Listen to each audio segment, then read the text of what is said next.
Welcome to Ride or Rot. Today we got something really special. I'm super excited to take you guys out there. We're going to Bad Dad. Now, Bad Dad is known throughout basically the world for their stretched rear ends, their aftermarket parts for Harley Davidson when it comes to baggers, Softails, pretty much everything. They got a lot of cool stuff, and they're local to where I'm at. So we're gonna hop in the truck, head up to them, and check this out. It's gonna be fun.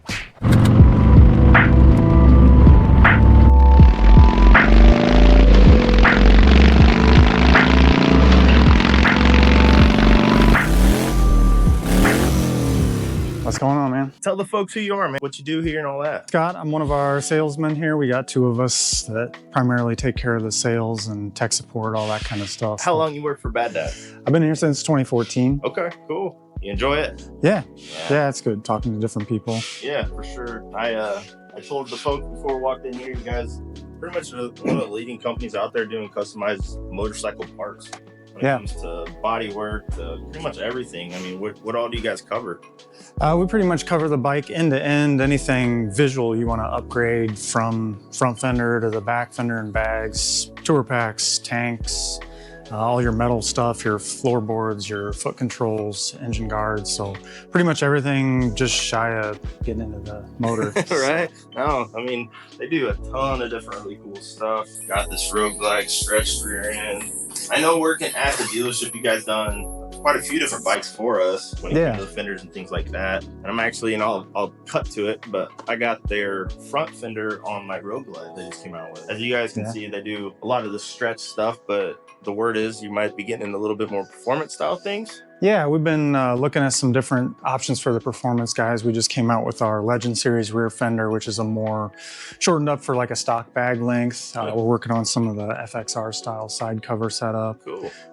Drop some weight and have some fun with the performance stuff. Clean them up too, like the 24s. They got that big old ugly license plate bracket on there. They do. So we cleaned that out. So heck yeah, man. So yeah, we make it look good and you can go fast that way. There you go. There you go. Nothing wrong with that. I gotta show them this. This is cool. Who's your main painter here? Our main painter is Steve Williams. He takes care of all the paint. With pretty much just him handling all that. He's kind of the guru for paint, wiring, all that kind of stuff. Wiring, I hate wiring. Yeah. You guys seen this part? Can we go check out, see what else you got? Yeah, man. Of course, you guys have been in a ton of magazines, I'm sure. Yeah, absolutely. This is a little bit of our history here on the wall. These are that's our old shop space. Okay. So that was downtown.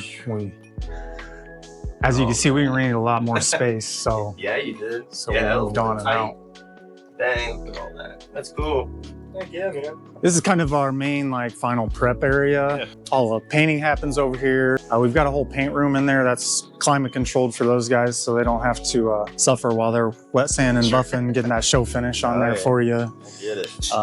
We do all our R&D on these. We keep a frame or a whole motorcycle in some cases for every generation. Everything gets to be test fitted. We can try out different combinations and see what works with what doesn't work, how we can adjust for it, make sure it looks good. Oh man, so we got a 24 Rogue Glide here, and 24 Rogue Glide frame. Frame, yeah. No, yeah, everything else a little bit different. Yeah, somebody stole our motor, man. No, you bought it without it. Yeah, that thing's sweet, dude. So we did do a blue. We had one of our blue Rogue Glides. We did your front wrap fender on. Yeah, at the dealership before I left. Yeah. Cleans it up. Yeah, I actually saw that bike riding around town. So. Did you? Yeah, I remember selling it. Yeah. I was like looking at that thing. I'm like, that doesn't look quite stock. I'm like, oh shit, that's our fender. That's your fender. Yeah. Cool, dude. Yeah, so these are those, I guess you can get a little sneak peek on the new FXR style side cover there we're rocking. Just smooth, clean design on that. So a lot of research development, takes a lot of time, obviously. Yeah. Get quality parts out there. Obviously, that's the most important part. Yeah, I mean, this is where each part starts. Yeah. Steve, the same guy that paints the parts, he will build a part, build a prototype, and then from there kind of fine tune it, and then it goes across the street to the other building to get started on the rest of the engineering, the molding, and being able to actually make the part more than once. So right, yeah, that would be the part that I'm interested in, is the molding of it all. Yeah, because obviously you got to make a mold for each part. Yeah, that's kind of neat. That's things that people don't really think about. I grew up doing sheet metal, bending sheet metal and doing your thing, but now, shoot, it's a lot of craftsmanship. Takes a lot of time to fine tune everything, and some of these places just throwing out Chinese goods or whatever. So somebody over there is doing it, but this is all done right here at our shop. So, I mean, we get to handle everything from start to finish. They're all our babies. Yeah, well, that's awesome, dude. What else you got to show me? Steve's doing the spraying. Yeah, man. so I know him. Okay. Yeah. Little, it's like amber whiskey. Yes, sir. So, Yeah, it looks like he's just finishing up. So. Yeah. Climate control booze. If you're doing it, do it right. Because I grew up in like a brick paint booth, right? Masking off with newspaper, setting up in a bucket, no respirator. Right. So this is basically our manufacturing plant, if you will, where all the fiberglass molds are. So we do all injection fused fiberglass, so it's all two-sided molds. It's not the typical like old hand lay where you got guys laying it all out and just rolling it in. Right. We do a nice infused. It keeps the wall thicknesses of the parts nice and consistent. Right. That way every piece is the same. Get a little better quality. The big thing I've seen is like Amazon tour pack or whatever. Yeah. You open it up and part of it's quarter inch and the other's, Right. Some of it you can see through. Some of it. Yeah. Some of it's. Especially if you're a body guy, you work that stuff. Most people don't realize it, but it's important to do it the right way. That's cool. Absolutely. After it comes out of the mold. This is actually what's considered a plug. Okay. So this is what we make the mold off of. Oh, No, so you make a part, then you glue it to the board basically and set that up so that you can create the mold around that piece. Sure. That makes sense. Cool. So we're almost ready for that new style side cover. Getting our interior side of the molds ready so it's ready to pop out. And then, a lot of people think that's where the thing stops, is once the mold's made, but now there's fixtures to make so we know where to trim everything. The side cover's got to have pins on them so they actually mount to the bike. So there's a lot of those kinds of things we have to figure out still. But from here, these pieces should be pretty quick. This is our trimming room. So basically this is where the parts go from being a blank part. Right. And actually we should go around, I'll show you, see if I got a blank part to. So I actually know this guy from Roanoke growing up. Yeah, man. Fast cars. Got that. We got a lot of that Huntington County action from around here. The guy lifting the mold on the backside there is from Huntington. So, oh, really? Yeah. So you can see like a simple part like a chin spoiler comes out as a raw form. Doesn't look like much other than the basic shape. Right. So then we go through, we have trim it all. Yeah. So you can see we got templates for everything. We do.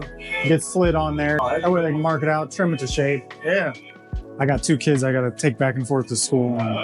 So you work in a really cool setting to allow you to be able to ride. Yeah. I don't even know what a stock bike looks like around here, man. I can say that too. Yeah. Now, yeah. People look at come in, those are things. People look at the bikes at the dealership. Yeah. And they get so excited. It's like, it's monogamous to me. It's right. Every one of them looks the same, just going down the aisle and stuff. So that's one of the cool stuff with this is guys get to make the bike their own. It's their own rolling art project, so to speak, or get to be a little bit of them. Self-expression. That's what I always tell people with their motorcycles. Express yourself. Who cares? It's crazy. Yeah. I mean, you can do it with cars and stuff too, but bikes are kind of, I don't know if it's just the Harley group, the people that just like bikes that are just more into, they're an easy platform to play with. They're fairly simple. A lot of guys can just work on them themselves without having to throw a wrench across the room because you're halfway in an engine bay or whatever like that. So a little more relaxing to work on, I guess, that way too. Yeah. No. But and obviously you got the most customizable parts for Harley. If you need a fender, they got fenders. We also machine all the billet parts like the floorboards, the controls, laser cut a lot of stuff. We got the full laser table, so like a lot of your flat pieces, even our fiberglass mat, we can laser out the forms so that you get the same, we're able to put the same shape. It helps with loading the molds. Sure. Makes that a lot faster, a lot tidier process. I want one of those for my garage at home. Yeah. Awesome. Yeah. No, looking cool. Yeah, you're gonna need a bigger garage. We've been working on new floorboard designs and stuff too, so I think that's actually, we're kind of halfway through that process now. Here's a couple of these. You can see they started out as big chunks of aluminum. They're starting to take shape. Got several processes to go through in the machine. So not just only fiberglass work, but you guys also do Yeah, yeah, we got air cleaners, floorboards. I didn't know you guys did cleaners. Foot controls. Yeah, we just got done our 2024 air cleaners ready to go too. Oh yeah? Yeah, okay. So some different changes with the new motors and everything. So we got that all sorted out. Appreciate you showing me around. Yeah, absolutely. Pretty neat place.